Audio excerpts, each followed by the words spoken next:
हिंदुओं के साथ श्रद्धा के नाम पर केवल फ्रॉड होता रहा है और फ्रॉड ही करती है खास करके ये केंद्र सरकार।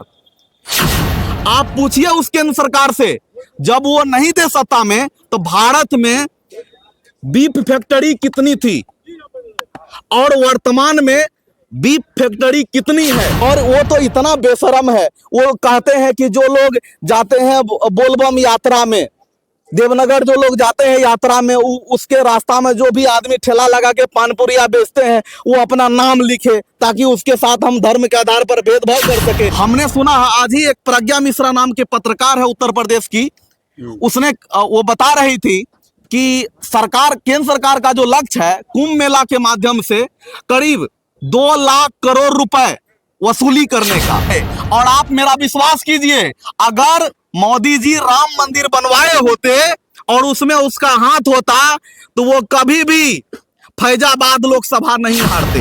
इधर इधर इधर इधर सर, लाइट आएगा, लाइट आएगा इधर। सही आ रहा है ना? जी बताइए, इसको नहीं पकड़िए, यहाँ भी रखेंगे ना, फिर भी आपका आवाज खतरनाक है। हाँ वही से कुंभ मेला बताइए। देखिए भैया, ये कुंभ मेला जो है ना, कुंभ मेला के नाम पर, कुंभ मेला हो, लोग तीर्थ यात्रा, ऐसे भी हर एक धर्म के लोग तीर्थ यात्रा करते हैं। कुंभ मेला में हिंदू श्रद्धालु जाते हैं, ये बहुत अच्छी बात है, जाना चाहिए, कुंभ में स्नान करना चाहिए गंगा में। लेकिन कुंभ मेला के नाम पर भारत के जनता को, खास करके जो लोग कुंभ मेला में शामिल होने जा रहे हैं, उनको लूटने की योजना बनाई है केंद्र सरकार ने। खाना पीना वहां पे फ्री बताया जा रहा है, फिर लूटे। अरे भैया, ये वहां तो खाना पीना छोड़िए, टॉयलेट फ्री नहीं है।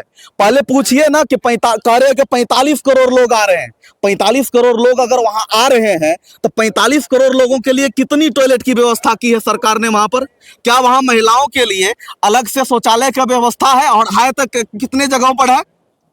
वहां पर जो हमारे रिलेटिव सब गए हैं कुंभ मेला में, वहां का स्थिति बिल्कुल ठीक ठाक नहीं है, वहां की विधि व्यवस्था बिल्कुल ठीक ठाक नहीं है। वो दावा करते हैं कि 6000 करोड़ रुपए हम खर्च कर रहे हैं प्रयागराज को सजाने के लिए ताकि कुंभ मेला एकदम शानदार रूप से हो। अरे भैया, कुंभ मेला शानदार रूप से हो आप कीजिए, लेकिन जनता को लूटिए मत। वहां चाय बेचने वाले से आप 50 लाख 55 लाख रुपए लेते हो तो कैसे चाय बेचेंगे? फिर वही पता चलेगा जिस तरह से तिरुपति बालाजी मंदिर में आपने लड्डू में गाय का चर्बी मिला करके घी के जगह बेचा है, उसी तरह से कुछ उल्टा पुल्टा करवाओगे। हिंदुओं के साथ श्रद्धा के नाम पर केवल फ्रॉड होता रहा है और फ्रॉड ही करती है खास करके ये केंद्र सरकार। हमने सुना आज ही एक प्रज्ञा मिश्रा नाम के पत्रकार है उत्तर प्रदेश की, उसने वो बता रही थी कि सरकार, केंद्र सरकार का जो लक्ष्य है कुंभ मेला के माध्यम से करीब 2 लाख करोड़ रुपए वसूली करने का, और ये वसूली करने के अलावा और कुछ नहीं करते। और जहां तक ये हिंदूवादी होने का दावा करते हैं ना केंद्र सरकार, आप पूछिए उस केंद्र सरकार से, जब वो नहीं थे सत्ता में तो भारत में बीफ फैक्ट्री कितनी थी और वर्तमान में बीफ फैक्ट्री कितनी है। आखिर ये जो बीफ का जो एक्सपोर्ट बढ़ा है वो किसने बढ़ाया? बीफ की फैक्ट्रियों की संख्या किसने बढ़ाई? क्या बिना केंद्र सरकार के सहमति के कहीं पर जो है गौ मांस काटने का बीफ फैक्ट्री लगाया जा सकता है क्या? नहीं लगाया जा सकता बिना केंद्र सरकार के परमिशन के।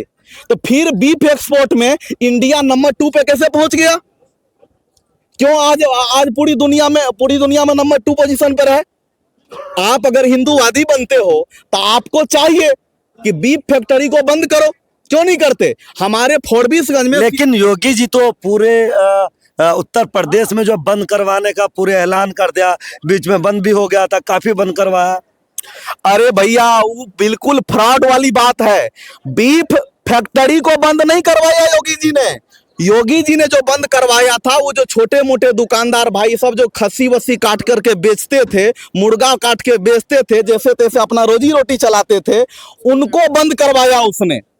और वो तो इतना बेशरम है, वो कहते हैं कि जो लोग जाते हैं बोलबम यात्रा में, देवनगर जो लोग जाते हैं यात्रा में, उसके रास्ता में जो भी आदमी ठेला लगा के पानपुरिया बेचते हैं, वो अपना नाम लिखे ताकि उसके साथ हम धर्म के आधार पर भेदभाव कर सके। ये मुख्यमंत्री का काम होता है क्या? आप भले हिंदू के बहुमत, हिंदू के वोटों से आप चुन करके आओ, लेकिन आप अगर इस राज्य के मुख्यमंत्री हो, इस देश के प्रधानमंत्री हो, तो इस देश के हर एक जनता आपके लिए समान होना चाहिए। आप शपथ लेते हो संविधान का ना, पढ़े हो क्या उस संविधान को? पढ़ोगे कहाँ से? स्कूल जाते संविधान में भी तो काफी छेड़खानी हो रही है। अरे हम एक बात कहना चाहेंगे मोटे मोटे भैया, भारत के जो जनता है ना, इसकी जो हालत है वो सीता मैया जैसा है।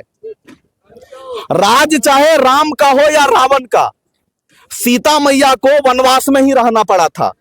रावण के राज में जनता वनवास में रही, वही भारत के जनता का भी वही हाल है। ये जो राम राज के नाम पर फ्रॉड हो रहा है, असल में क्या उस राम लला के मंदिर को लेकर के जब लड़ाई चल रही थे, तो पूछिए कितने भारतीय जनता पार्टी के नेता था जिसने कोर्ट में जाकर के लड़ाई लड़ा राम मंदिर को लेकर के? राम मंदिर, लेकिन वो तो कह रहे हैं कि भैया हम बनाए हैं राम मंदिर, हम बनाए हैं। वो राम मंदिर नहीं बनाए। और आप मेरा विश्वास कीजिए, अगर मोदी जी राम मंदिर बनवाए होते और उसमें उसका हाथ होता, तो वो कभी भी फैजाबाद लोकसभा नहीं हारते। फैजाबाद लोकसभा जो वो हारे हैं, अपने काली करतूत के कारण हारे हैं।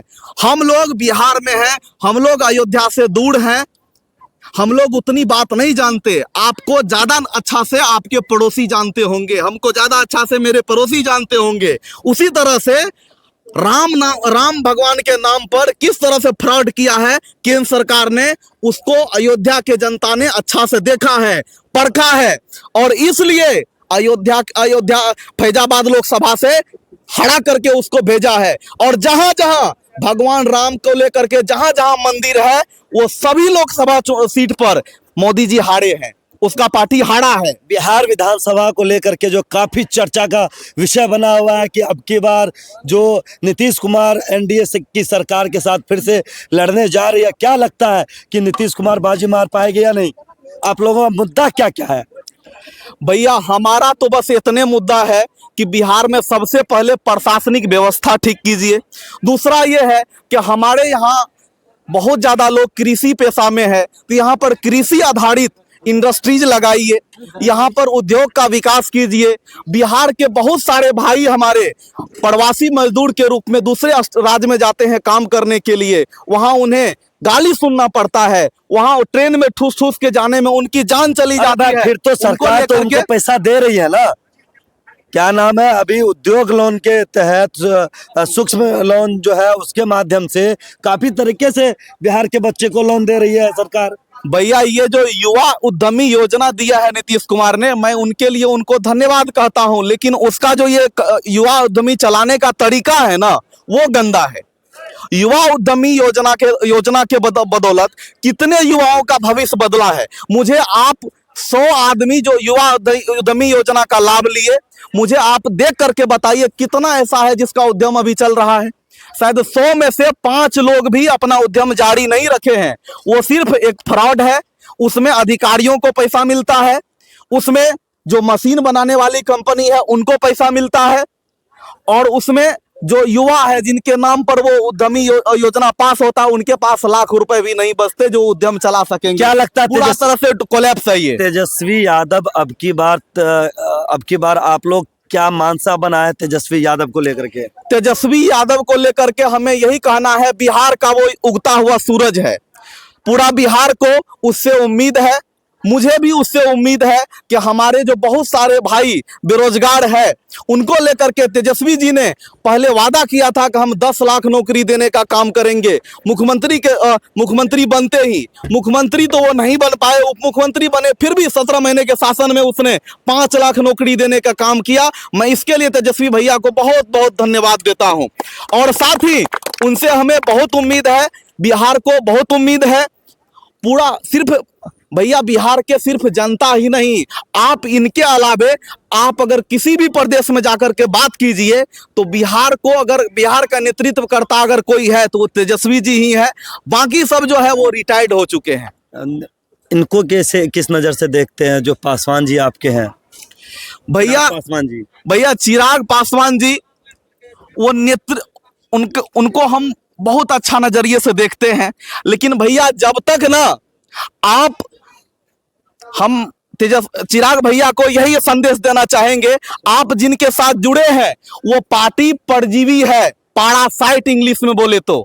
और पैरासाइट जो है ना वो एक तरफा बेनिफिट लेती है। आप जिस बीजेपी से जुड़े हो, आप मुझे एक पार्टी बता दीजिए जिसके साथ गठबंधन किया है बीजेपी ने और उस पार्टी का नुकसान नहीं किया। सभी पार्टियों से फायदा लेकर के उसको बर्बाद करने का काम करती है। आप बताइए ना, नीतीश चाचा को 71 सीट था ना पहले, 43 पे लाके कौन खड़ा किया? लेकिन अब की बार जो है दावा कर रहे हैं कि अब की बार 242 सीट पूरे हमारा ही होगा। अरे भैया चिराग भैया जितना जल्दी होश में आए उसके लिए उतना बढ़िया होगा। उनका जो दलित वोट बैंक है अब वो भी उनको साथ नहीं देंगे। वो इसलिए साथ नहीं देंगे क्योंकि जो दलितों का हत्या करते हैं, जो दलितों के साथ अन्याय करते हैं, उनका हक संविधान में फेरबदल करके उपवर्गीकरण करते हैं, उन सब का साथ देने का काम करते हैं चिराग भैया। चिराग भैया अगर चाहते हैं कि बिहार का जनता उससे प्रेम करे, वो तभी होगा जब वो बीजेपी को लात मार दे, जब वो बीजेपी को छोड़ दे। चलिए, कहीं ना कहीं भाई का जो गुस्सा था वो उन्होंने अपने गुस्से के माध्यम अपनी बातों के माध्यम से आप लोगों को बताया। आप इनके बारे में क्या सोचते हैं और बिहार के राजनीतिक के बारे में क्या सोचते हैं, कमेंट बॉक्स में लिख करके जरूर बताएं और इस वीडियो को अधिक से अधिक शेयर करें ताकि अन्य लोगों के पास पहुंच जाए। फिलहाल के लिए एहसान को दीजिए यहीं पर इजाज़त। जय हिंद, जय बिहार।